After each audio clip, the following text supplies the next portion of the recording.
అంతకుముందు భరణీ పతాకంపై చాలా చిత్రాలు నిర్మించిన భానుమతి రామకృష్ణ దంపతులు బ్యానర్ పేరును కొద్దిగా మార్చి భరణి కంబైన్స్ పతాకంపై నిర్మించిన తొలి చిత్రం అమ్మాయి పెళ్ళి. చాలా కాలం తర్వాత మళ్ళీ ఈ చిత్రంలో ఎన్టీఆర్ భానుమతి జంటగా నటించారు. అమ్మాయి పెళ్ళి చిత్ర నిర్మాణ సమయంలోనే తన సొంత బ్యానర్లో తాతమ్మ కళ చిత్రం తీస్తున్నారు ఎన్టీఆర్. తన సినిమాలో ఎన్టీఆర్ని హీరోగా తీసుకోవాలని భానుమతి ఆలోచన. తాతమ్మ కళ చిత్రంలో తాతమ్మ పాత్రను భానుమతితో వేయించాలని ఎన్టీఆర్ ప్లాన్. కానీ వెళ్ళి అడిగితే చేస్తారో లేదో అని ఇద్దరికీ సందేహం. ఈ రెండు చిత్రాలకు డివి నరసరాజు రచయిత కావడంతో ఆయన ద్వారా ఇది సులువయింది.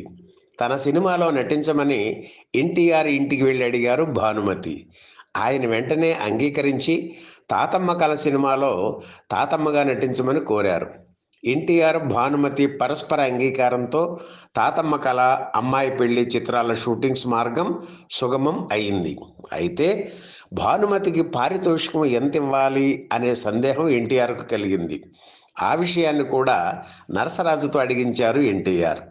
ఎన్టీఆర్ తీసుకుంటున్న పారితోషికంలో ఓ 5,000 తగ్గించి ఇవ్వమని భానుమతి చెప్పడంతో ఎన్టీఆర్ అలాగే చేశారు.